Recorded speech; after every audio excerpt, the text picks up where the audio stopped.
Dapat saya laporkan dari Kejaksaan Negeri Palembang, Rabu siang ini tim Kejagung RI sedang melaksanakan proses tahap 2 terhadap keempat tersangka kasus dugaan korupsi PD-PDI Sumsel, yaitu Alex Nurdin, Mudai Madang, Caca Isa Saleh, serta Ayani Arsya.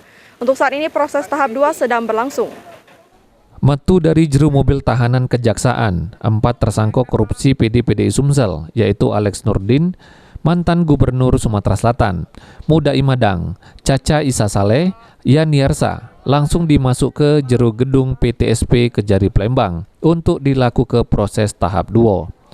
Proses tahap ini dewek langsung dilakukan oleh Jaksa Penuntut Umum jero kasus korupsi PD-PDI Sumsel, di mana 4 tersangka pun masuk ke 4 ruangan di jero ruang PTSP Kejari Palembang. Sesudah dilakukan proses tahap 2 kasus PD-PDI Sumsel, untuk tersangka Alex Nurdin sama Mudai Madang, jalani proses tahap 2 untuk kasus pembangunan Masjid Sriwijaya. Proses pelimpahan tahap 2 oleh penyidik Kejagung RI dalam kasus korupsi PD-PDI Sumsel. Ternyata untuk proses tahap 2 ini untuk tersangka Alex Nurdin dan Mudai Madang juga dilakukan proses tahap 2 untuk Masjid Sriwijaya, di mana untuk proses tahap 2 kedua kasus ini dilakukan secara terpisah. Berikut komentar dari Kasih Penkum Kejati Sumsel Muhammad Reidan. Atas nama AN, kemudian MM, CISS, dan SAYH.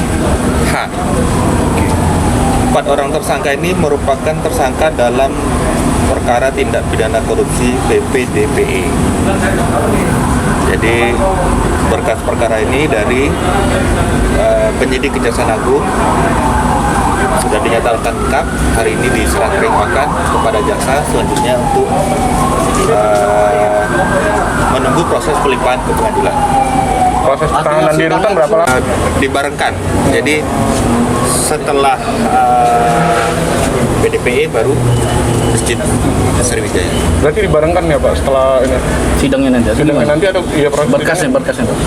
Pelimpahan ke pengadilan nanti kita konsultasikan dengan jaksanya. Apakah dilimpahkan masing-masing satu berkas atau dilimpahkan dalam satu pelimpahan. Maksudnya kalau 2 berkas berarti dakwanya 2 kali pelimpahan.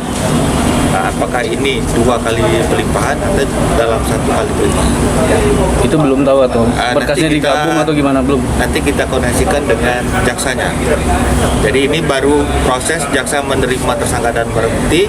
Makanya tadi dalam waktu 20 hari karena dia ditahan 20 hari, kita mempersiapkan surat dakwaan.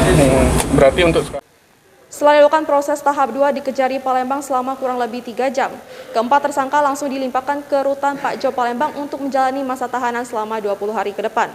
Demikian laporan saya, Vina Munawar, Sri Prabiandi, PAL TV.